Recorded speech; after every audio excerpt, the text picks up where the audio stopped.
Year ago and worked on the book for teachers and their well-being. And I would say kind of the key thing that emerged for me over all those years of working with families and schools and professionals is that the intersection of education and mental health is so important. And there are so many very specific things we can do to be at our best place and do our best learning. That is so true. And we are definitely seeing so much of that play out right now in the world we are living in with the intersection of education and mental health. Fantastic. Well, to kick us off, I think to get everybody grounded in what is this brain that they're going to be baking later, thought we'd start with a little bit about just the parts of the brain and what's happening in our heads. Can you tell us a little bit about some of the parts of our brain? Yes. Okay. So I see neurons is up, and neurons key players in our brain. We have about 100 billion of them, and they're the information messengers.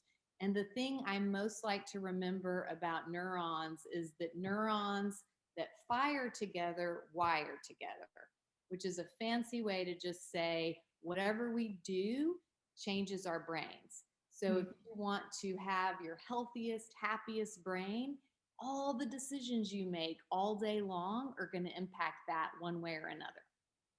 Wow. That is a lot of neurons to think about. What? All right, so we got neurons. What other part of our brain could we talk about? The prefrontal cortex. The prefrontal cortex is super important. It's right here, and it's basically the CEO of our system. And it helps us make good decisions. It helps us anticipate consequences. And when it is online, we can do that well. And when it's offline for lots of different reasons, which we'll talk about, it's compromised. It's neurobiologically compromised. And so we have to learn to notice when that's happening and what to do about it so that we can make our most important decisions in our best brain learning ready state. Love that. And I feel like I've heard you once talk about how long it even takes to develop the prefrontal cortex, and that it's not something that happens quickly, actually. Yeah, that's really a critical point. There's different numbers, but the one that you hear very often is that your prefrontal cortex isn't fully developed until you're about 24. So if you have Wow. young people, young kids and middle schoolers and even young adults in your home, and you're noticing that their capacity to make really good decisions changes depending on what developmental stage they're at, that's completely true. And where we get into a problem is when we expect children at all the different developmental stages to have the capacity to make decisions that only comes with a fully developed prefrontal cortex. Wow. That makes sense and perhaps explains some of my own decision making earlier in life. Good to know. Okay, so we've got neurons and we've got the prefrontal cortex. Oh, and the amygdala. This one I feel like I know or have heard of, or perhaps had my husband tell me about myself when that's perhaps not intact.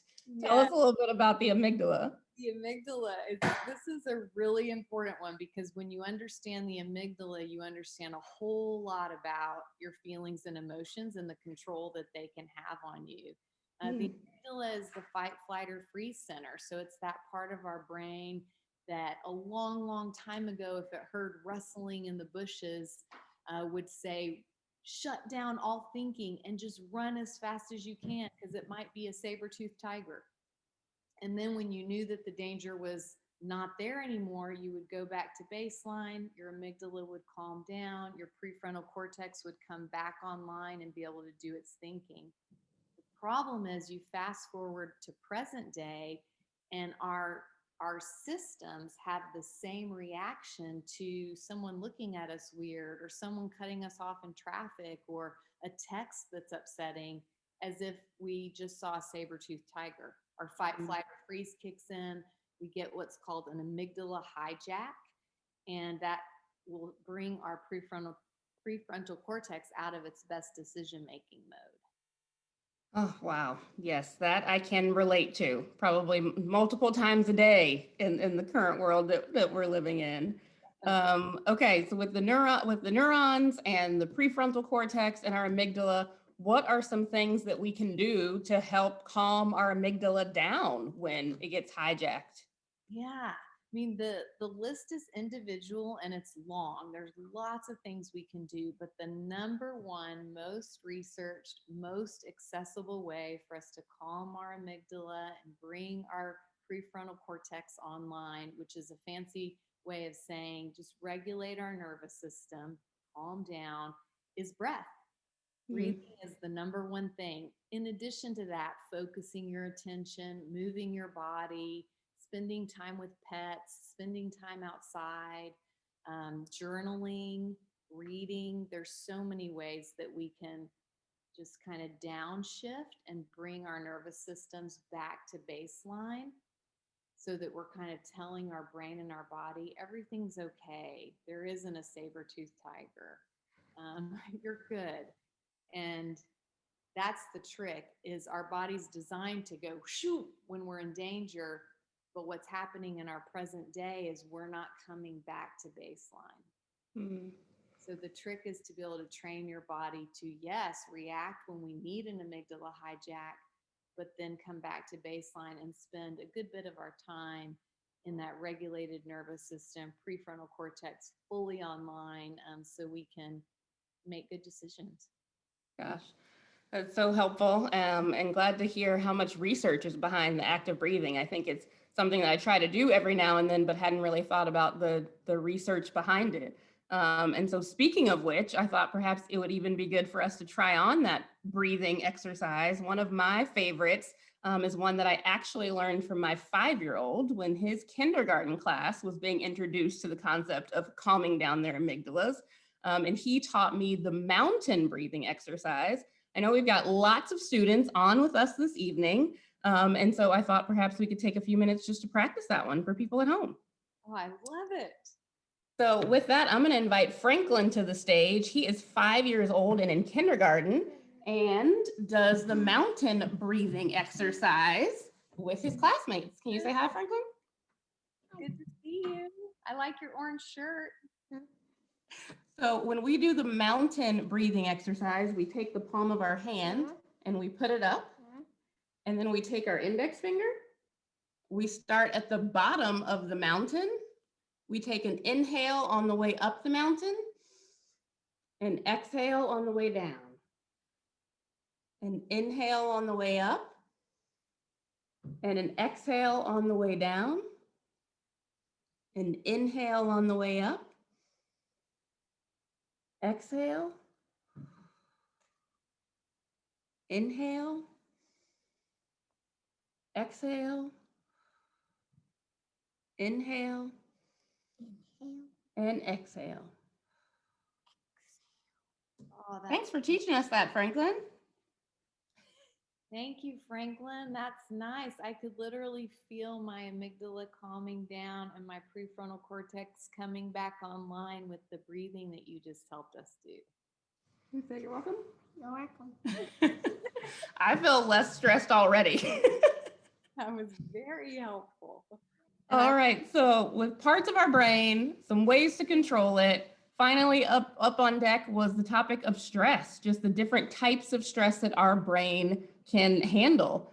Tell us a little bit about what those different types of stressors are. Yeah. We want some stress because in the absence of good stress, we wouldn't get out of bed in the morning. So our bodies and our lifestyles and our brains need some good stress. And then there's kind of another layer that one would consider tolerable stress. Mhm. Things are hard, but you're well resourced, you've got your good support system, you've got people to talk to, and you feel like you can handle it. It's not impacting how you're doing at school or how you're doing at work or home. So tolerable. Where we get into the worry zone is when stress turns toxic. Where people are carrying a kind of stress that, as we talked about earlier, your fight, flight, or freeze response goes up and it stays up, stays up, stays up. And so your brain is getting flooded with cortisol, which is the stress hormone. And it's like bleach for our brains. We want the cortisol when we need to run from the saber-toothed tiger, but we don't want it all the time. So we really need to look out for each other and ourselves when we find ourselves in situations where that toxic stress is showing up. And frankly, that is such a danger zone for us right now as a country, and just as individuals and communities and schools and families. It's really a hard time. Yeah, it is.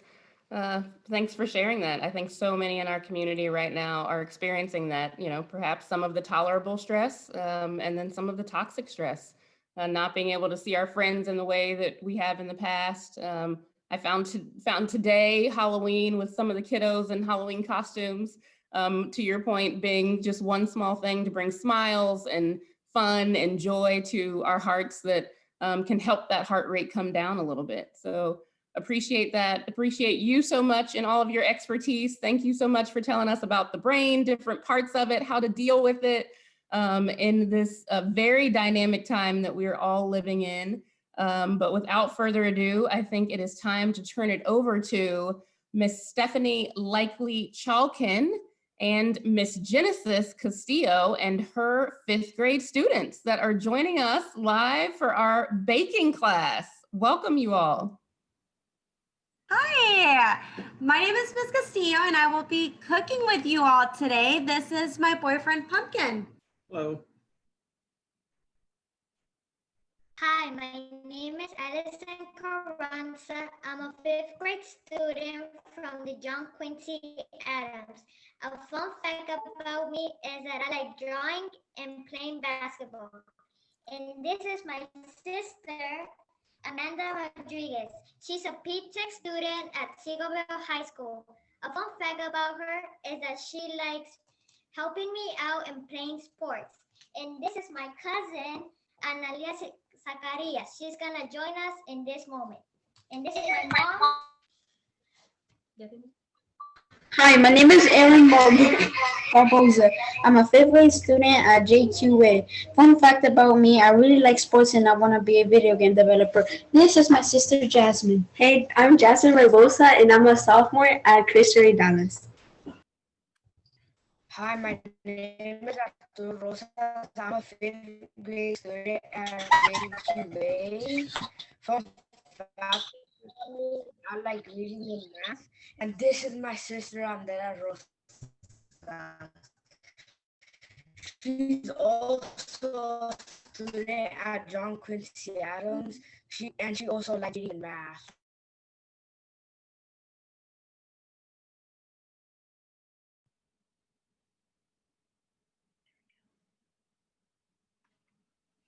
Hello, everybody.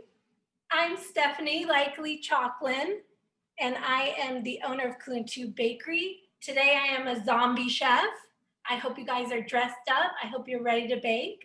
So just to tell you a little bit about Kuluntu Bakery, Kuluntu means community in a South African language called isiXhosa, and South Africa is where Kuluntu Bakery started. So our mission is to build community through baking and breaking bread. And we are excited to build community today and in partnership with Teach for America DFW and bake a really spooky brain. So are y'all ready to get started? Okay, here we go. So the very first step before baking, I hope you've already done it, but I have to say it because it's very important in this time, is that you wash your hands. So if you haven't washed your hands, everybody go wash your hands so you have nice clean hands, and then meet us back. If you're ready to go, I'm just gonna talk through and make sure that you have all your ingredients, because that's our second step. Our second step is to make sure we have our mise en place done. That's a French phrase that means everything in its place. So what you need is everything on your ingredient list: Rice Krispie treats, marshmallows, butter, powdered sugar, looking what else? A little bit of salt, some vanilla extract, and then a few supplies, which are your stand mixer or an electric hand beater. And then you'll also need your piping bag, and then some red food dye and the red gel for our blood. So hopefully everybody has that ready, and we're gonna go ahead and get started. So our first step is going to involve heating things up on the stove top. You'll need a big pot, and this is a step that you might need your parent to help you, or maybe an older brother or sister, because we just wanna be safe here. So if you have that ready, we're going to put our pot on about medium heat, okay?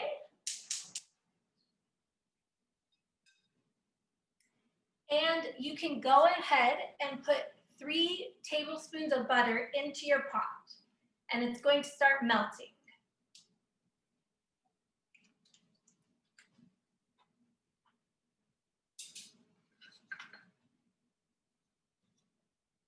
You can grab a spoon or a spatula now too, mine somewhere.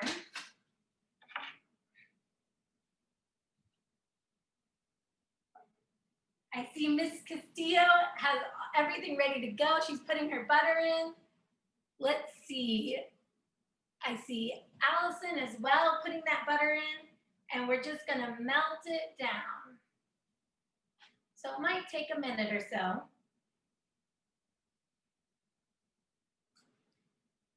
It does help if you cut it into small pieces and then add it in, instead of what I did was putting a big chunk of butter in. But it'll melt a little faster if you do that.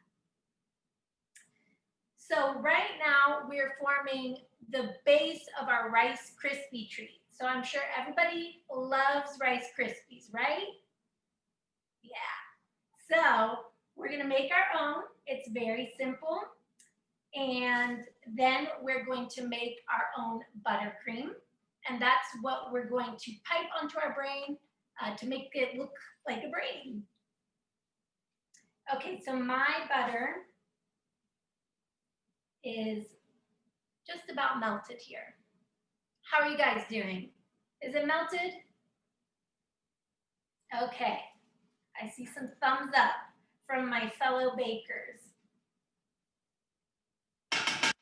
So once your butter is melted, then you're gonna take your bag of mini marshmallows, your whole bag. So this is 10 ounces, okay? And you're just gonna dump it in. And this is going to melt our marshmallows.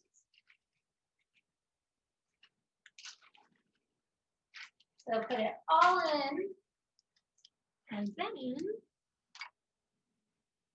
just give it a nice stir. We want to keep stirring it.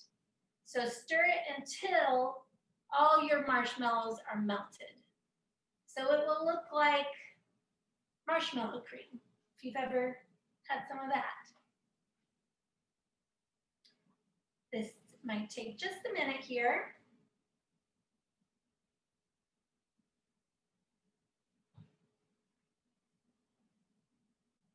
How's it going, Arturo? Is it going well? Oh, I see that chef hat.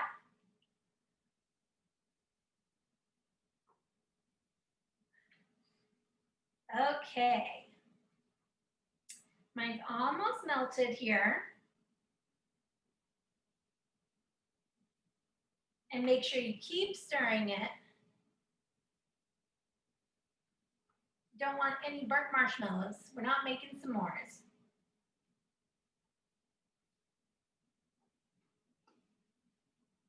All righty. Almost there.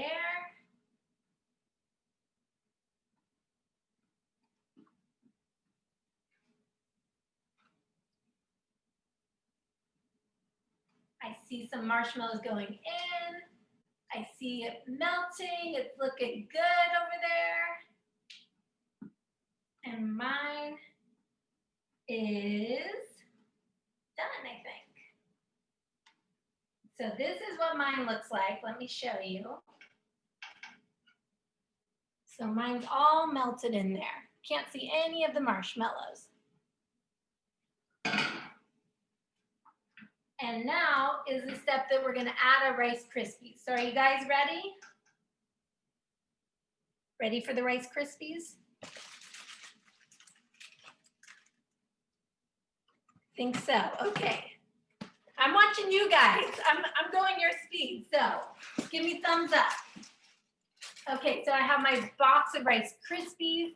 This is a 12-ounce box. Well, this is a big one, but I'm doing 12 ounces. And I'm just gonna pour my whole bag in here. But it's important that you keep mixing as you do it. So this is where you're gonna get an arm workout in. So you might have to trade off with your brother or your sister because it gets a little tough. So here we go. Gonna pour it all in and you're gonna stir and stir and stir and stir until it looks like a Rice Krispie treat.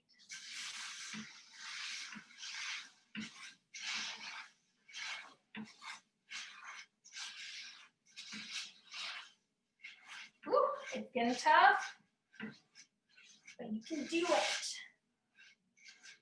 It's important to mix it while your marshmallows are nice and warm because that's gonna make sure that every Rice Krispie gets nice and coated.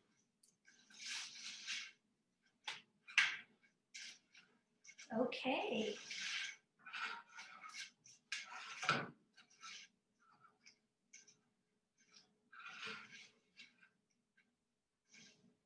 Oh, everyone's Rice Krispies look so good. And it smells good too. Okay. I think we're ready for the next step. Are y'all ready at home? Let's see. Oh, Aaron's giving me a thumbs down, so it's okay. That's okay. Keep stirring it. We're gonna get it there. I think it's coming together over there on Allison's camera. This is what mine looks like right now. Ooh, it's hot. Be careful. This is what mine looks like, but it's all gooey when I start stirring it around. All stuck together with the marshmallows. It's like the glue here, the delicious glue. So I'm gonna keep moving it around because I don't want it to get stuck at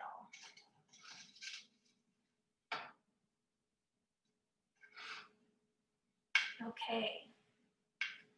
All right. So I think we're going to move on to our next step. Y'all are ready? No, not quite. Aaron's like, no, not ready yet. Okay.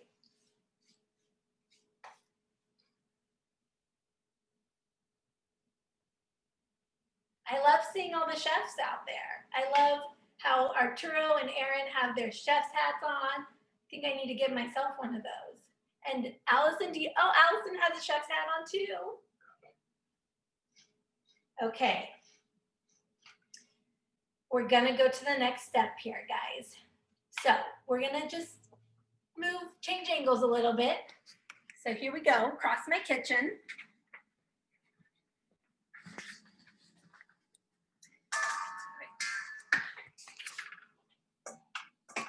So when you are ready, you are going to take your Rice Krispies and take your bowl. So I have another camera here. So for those of you at home, Erin's giving me lots of thumbs down, so I'm gonna just talk a little bit. Those of you at home, you can check out this camera here with my hands if you want a close up, or you can check out this camera here so you can see my spooky zombie chef costume. So you have a few options. So our next step is taking our big mixing bowl, and we're going to spray it with some nonstick cooking spray. If you don't have that at home, then you can just rub it with a stick of butter. We just want to make sure that our Rice Krispies don't get stuck inside the bowl because we're about to put it in here. Okay, Erin's giving me the thumbs up. Let's go. Okay, so just give the bowl a spray. This is going to be our mold for our Rice Krispies. And then you're going to spray your hands with the spray too. Or, like I said, if you have butter, just rub a little butter. Or oil will work too. Okay, next step is taking your warm Rice Krispies and you're going to put it into the bowl. So you're going to dump it all into the bowl here. Well, it's kind of hard now that I sprayed my hand. So if you haven't done that, maybe wait till the next step to do that. Because now the bowl's sliding out of my hand. Okay. So I'm just putting it all into my bowl.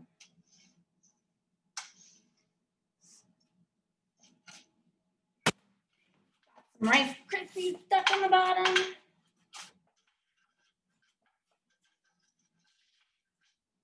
So this step is important to do while your Rice Krispies are still warm. So don't wait too long in between the step because this is what's gonna get into the right shape. I gotta wipe my hand off a little bit. It's very slick.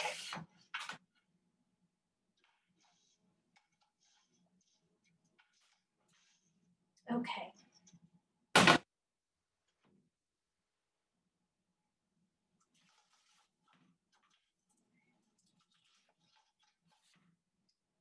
All right, so we have all our Rice Krispies in the bowl here. And now, while it's still warm, this is where you want to make sure your hands are sprayed and not sticky.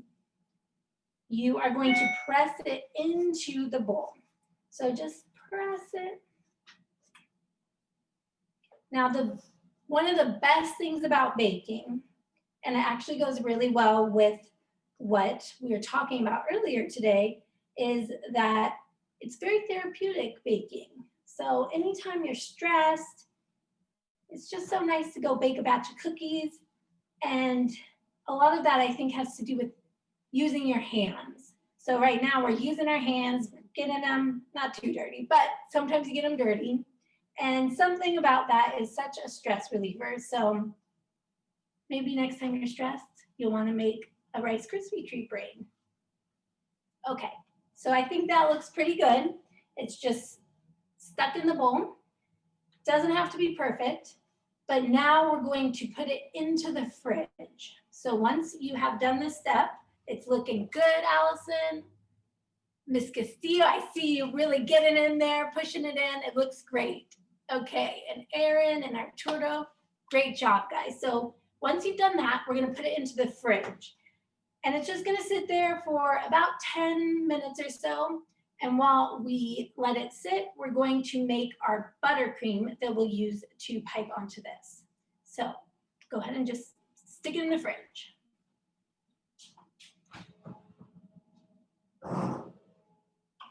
And maybe go wash your hands because they're nice and slick now.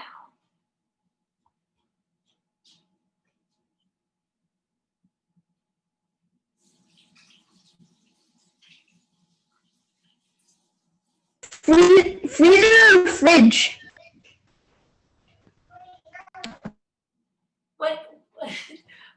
What did you ask, Aaron? Do we put it in the freezer or the fridge? Put it in the fridge. So we just want to cool it down, chill it down a little bit, because once we take it out, we're going to shape it even more into a brain shape. So you want it to still be a little bit malleable. So able to shape it a little bit. So just the fridge. And I see some thumbs up. Hope you guys at home are following along with us. Okay, so we'll go ahead and move on to our next step. So it's in the fridge. We're putting a pause on the Rice Krispies, and now we're moving on to our buttercream. So our buttercream needs just a few simple ingredients. We need some butter. So it's 2 sticks of butter, and it needs to be at room temperature. So hopefully it's at room temperature. If not, then you can just stick it in the microwave on defrost for 30 seconds or so until it's at room temp. So nice and soft. And then we need our powdered sugar. We need a little bit of salt. Any type of salt will do. And if you have some vanilla extract or some milk, it's not a crucial part, but it just helps with the flavor. And the last thing we'll need is a red food dye. So that's all the ingredients. And then we need our stand mixer or electric mixer, and we need our measuring cups, measuring spoons, and a spatula. Okay. So with buttercream, there's lots of types of buttercream. You all probably know buttercream well because that's what's usually the frosting on cakes. So some people love it. They just lick it right off. But there's a lot of different types. And what we are making today is called an American buttercream. There's a French buttercream, there's Italian buttercream, there's Swiss buttercream, and they're all different. They all taste delicious. But today we're making American buttercream, and that's the butter and the powdered sugar. So let's go ahead and get started. I have a stand mixer right off camera, and I am going to just put my 2 sticks of butter right into the bowl.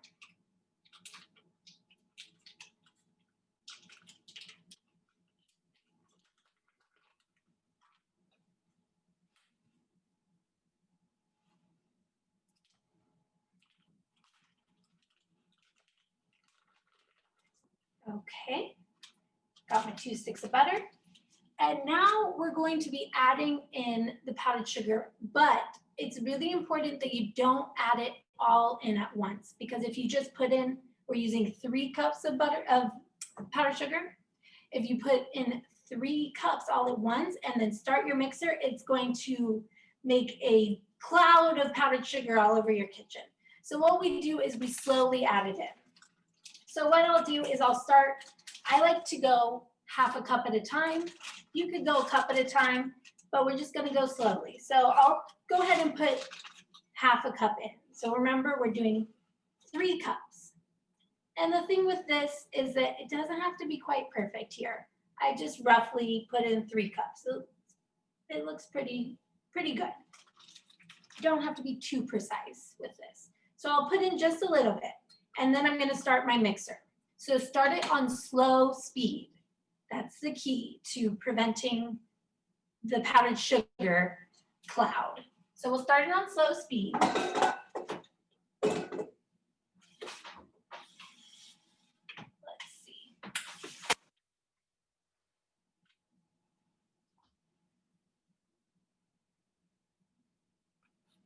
Okay. So it's slowly mixing over here. And I see my powdered sugar is getting nice and incorporated into the butter. So what you want to do with your buttercream is once you get that sugar in, you want to pick up the speed a bit because we are doing a process that's called creaming. So for this, we want to really whip our butter good and it will get nice and fluffy. So we're getting lots of air into it. So I'm increasing my speed over here, getting a little bit noisy with my stand mixer. And now I'm going to add in some more sugar. So like I said, I go slowly. I'm going half a cup at a time. So if I'm going half a cup at a time, that means I need to do this. I need 6 half cups. I don't want to confuse anyone. 3 cups. So every time I add some sugar, I do put it down just a little bit. Slowly put that sugar in. Now I'll bump up the speed again. So I've put in 1 cup so far.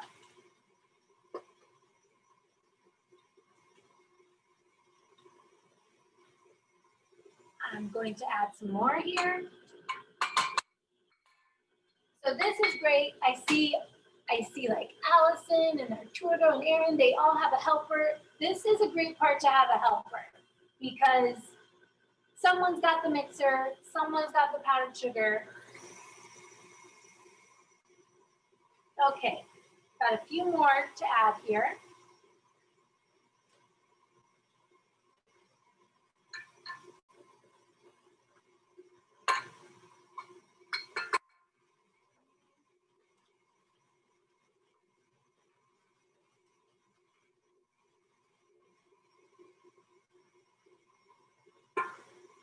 How's it going at home?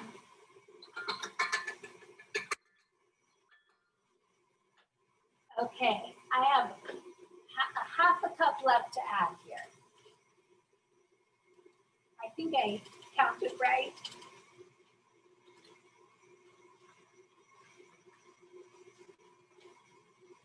So I'm looking at my buttercream, it's getting nice and fluffy. So this usually takes about 5 minutes or so of constantly beating it to make sure that it gets nice and fluffy like you want it to.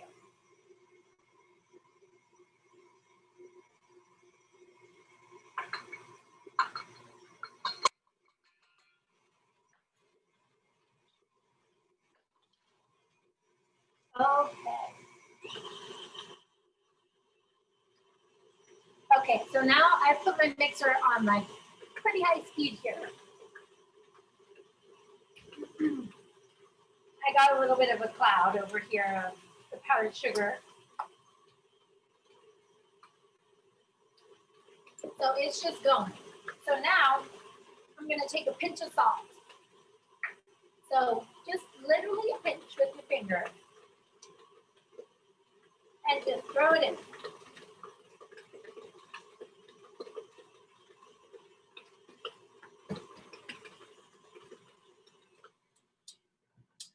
Okay, let me just show you what it looks like right now.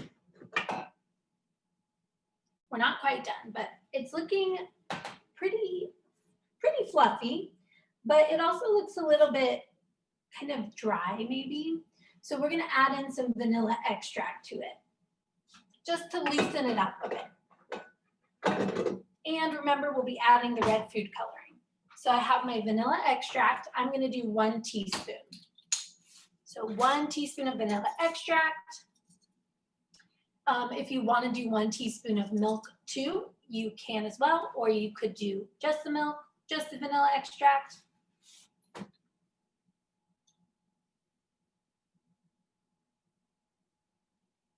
So 1 teaspoon, and then I start mixing some more.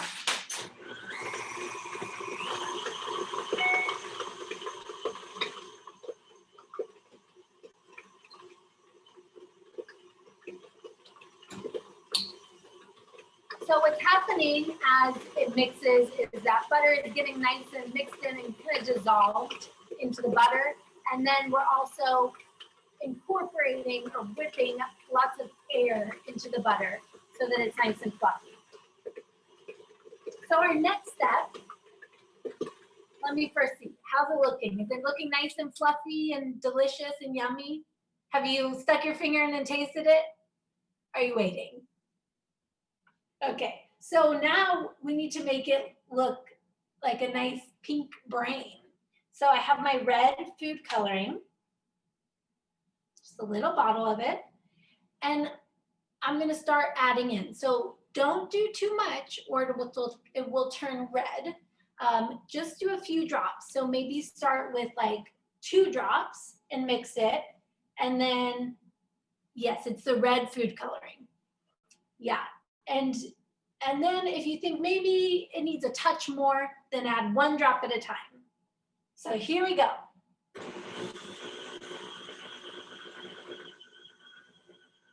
And you get to decide what color pink looks like the best brain pink to you.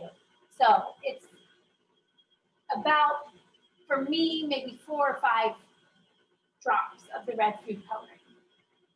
So adding in a bit more.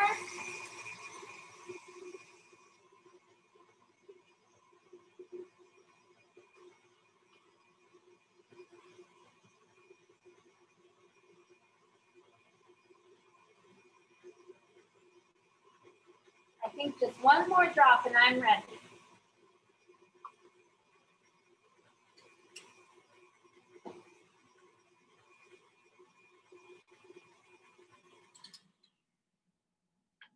Okay. Here we go. So looks like it is ready to go. It should look kind of like whipped cream, like a thick whipped cream. So here's what it looks like. If you want to look in the baking cam, here's what my buttercream looks like. Nice and soft and fluffy. So you want to just take your spatula once you've finished, and you want to give it 1 more mix. Oops, just got a blob on the table. That's okay, sometimes baking is messy. I think, Allison, do you have a question? How many vanilla do we have to put? You're gonna put 1 teaspoon. Okay. So 1 of these. Okay. Oh, see, things are getting messy, but this makes me look like an even better zombie now. Okay. So you want to make sure that you get all that delicious frosting you just made. So I'm just scraping it off my mixer here.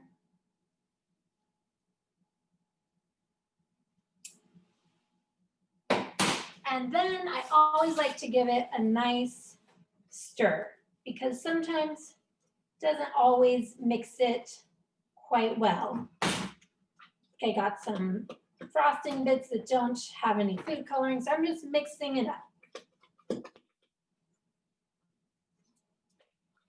And then something that's also a very important part of the process for cooking or baking is that you need to taste along the way.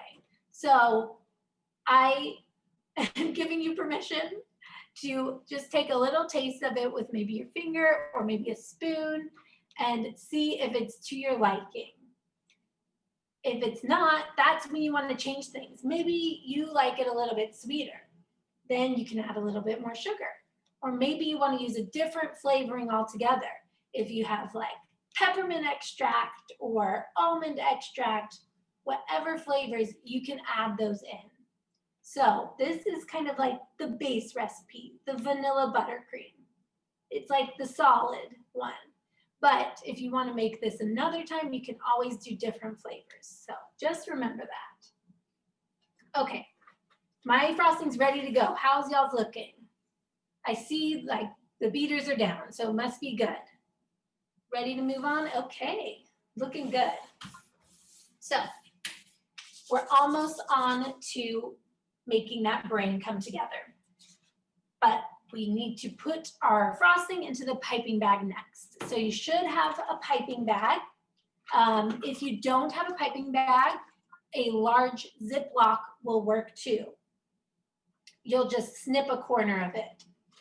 So I'm actually reusing this because I made a brain before. So this is my piping bag. And a little bit of a trick. Sometimes it's hard if you're like holding the bag and then trying to scoop it in. It gets a little difficult. So this is again where you can have maybe a sibling or parent help you, and they're just gonna hold the bag open. So you have your bag. Here's your bag. You're gonna just fold over the edges, helps keep things a little cleaner. And you're gonna ask one of them to hold it.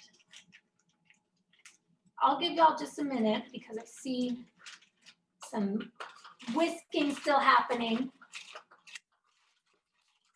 So you can have them hold it, or I'm by myself right now. So I just got a big cup and I stuck it, I folded it over, and I'm gonna stick it inside the cup, and that will help keep things upright. Okay, so now you'll just scoop that in.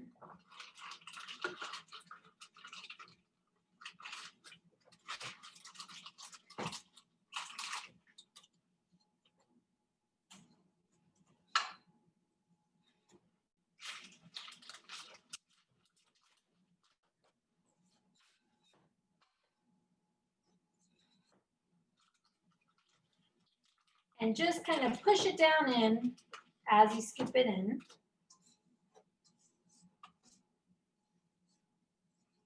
Scrape that bowl well. Want to get all that yummy frosting on that Rice Krispie.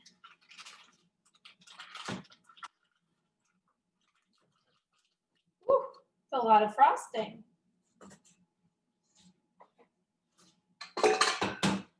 Alrighty. So now I got my piping bag, and I'm just gonna kind of shake the buttercream down, squeeze it down a little bit so it's at the bottom of our bag.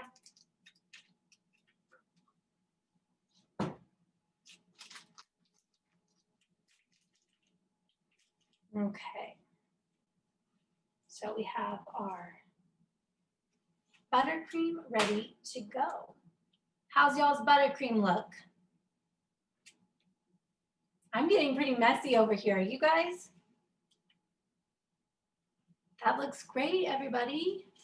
Looks good. You're getting in the piping bag.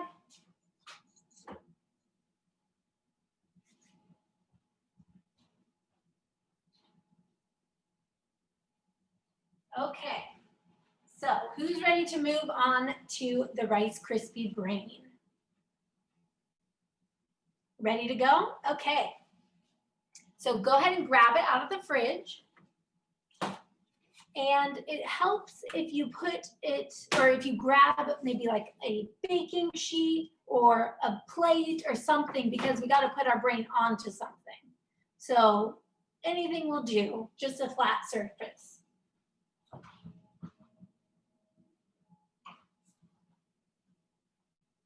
Okay.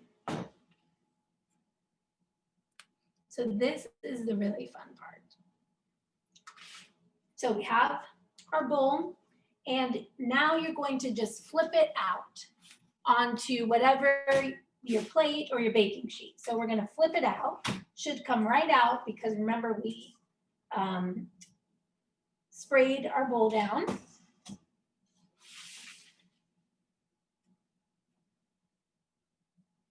Okay. So this is a good time to look at my hands. My hands with the food dye on it, it's so creepy looking. So from here, we are going to kind of shape it into more of a brain. So brains, well, at least the pictures we see, they're not like so round. This is very round. So what we want to do is kind of press it kind of hard around the edges and make it just a little bit more oval shaped. Okay, just a little bit. So that looks pretty good. And now I take the side of my hand and I go in and I press it like I'm doing a karate chop. So I press it down, right down the center of our brain, and that's going to create that ridge. So now you're probably thinking all about what Michelle was talking about earlier. Now that you're actually touching the brain, the prefrontal cortex, all that good stuff. So this is looking pretty darn good. Okay. Okay, whoa, y'all's looks great. I love it. Okay. Is it looking spooky yet? Almost there? Okay. So the brain is ready. Our buttercream is ready. And now we are going to pipe it. So this is the part where you could use your creativity a little bit. You get to bring out your inner artist here. So what I like to do is do like several different things. So I'll do like some squigglies, and I'm pressing, see how I'm holding this? I'm holding this at the back and at the front, but I'm pressing it from the top. So that's gonna make it easier. And make sure that you've cut a little bit of a hole. I have a piping tip, but all you need to do is cut a little hole at the bottom. So this is also a good time to look at the baking cam. I just go in and I start with maybe some little squigglies. But then I like to change the direction. So then maybe I'll go in like this, create some more squigglies this way. And then maybe some like spirals. So you're just trying to fill the space, but you want it to look like a brain and very organic. So what might be fun to do is maybe if you're doing this with, oops, there's a little hole in my bag. If you're doing this with some siblings, maybe one person can pipe one side of the brain. If you have another piping bag, then the other person can pipe the other side. You can do it together or you can just trade off. But there's definitely enough brain to share. There's enough brain to go around with the piping. So I'm just going in and doing those squigglies. And what I'm trying to do is I'm trying to fill all of the Rice Krispie with buttercream. So you want to try to keep all of your little piping decoration. You want to try to keep it close together. You don't want to have these gaps in the frosting.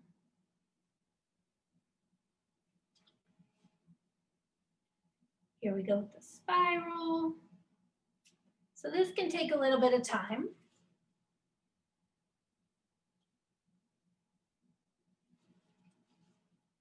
Whatever, you can pipe whatever you think a brain looks like. So all our brains are going to look different, which is great.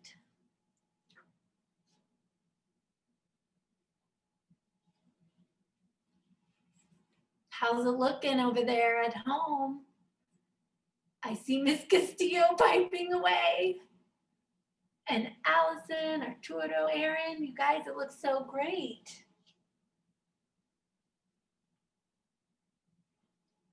Okay.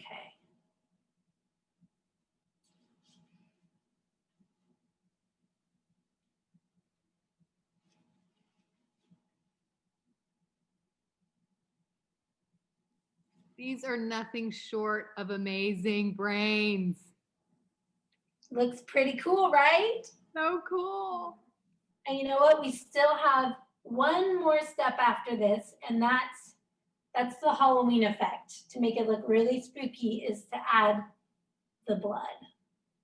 So we're gonna do that after you guys finish piping.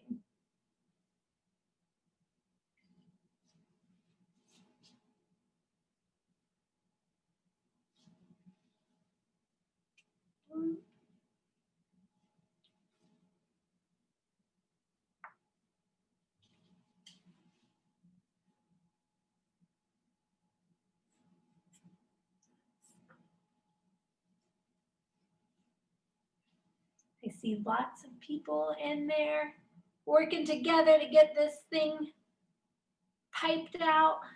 Okay, I think I've done about half my brain here.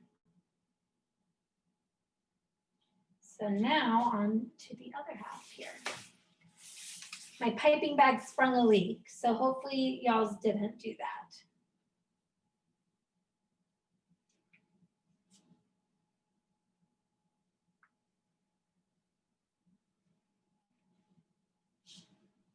Franklin, you look like you're having fun.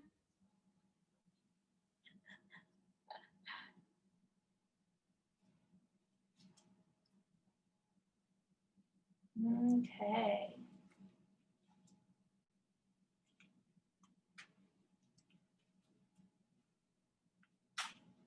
Ooh.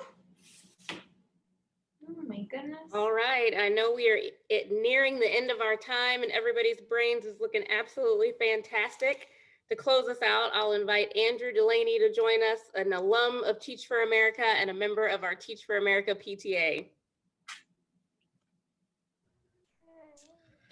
Thank you so much for sharing this time with us. My name is Andrew Delaney, and I'm a Teach for America alum, as well as proud member of the PTA. We are a group of educators and community members that support Teach for America's mission to end educational inequity. We are so excited that we were able to share this event with you for free, as well as providing 30 families with the ingredients needed to participate. We'd love to be able to continue to share opportunities with underserved students and bring even more content like this to you in the future. If you'd like to support more events like this, you can donate $5 or more at teachforamerica.org/donate, or make a lasting impact by joining the TFA PTA with a monthly gift of $150. Thank you for joining us, and I hope you and your family have a fun, spooky, and safe Halloween. Enjoy eating your brains. We do have one more step here. So don't go away yet. You might be piping still, but that's okay. When you're done piping, we are going to add in our blood. So this is a really quick step. So once you're finished, you can do this, but just take a look up here and I'll show you how we do this. So we got that ridge on our brain. I'm just gonna squirt it all down there, right in the middle. And then, I wanna make sure my cameras, you guys can see this, okay. And then I'm going to just do kind of like going down the side of it. Make it look like it's dripping. And that is our last step. So you can add as much as you want on here. And I'll show you what the final product looks like. How's it looking at home? All good? Oh. Oops. Okay, I'm not sure if you can see my baking cam.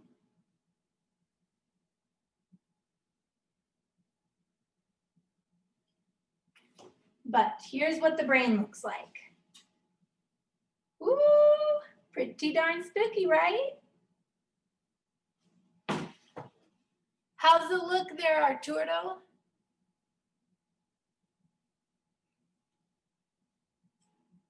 Oh, I see Ria and Allison. Oh, everyone looks so good.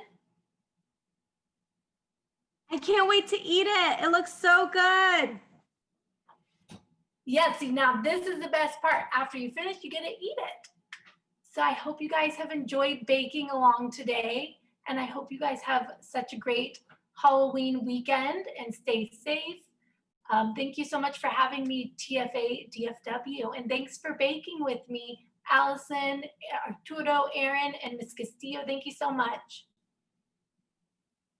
Bye, everybody. Thanks for joining us. One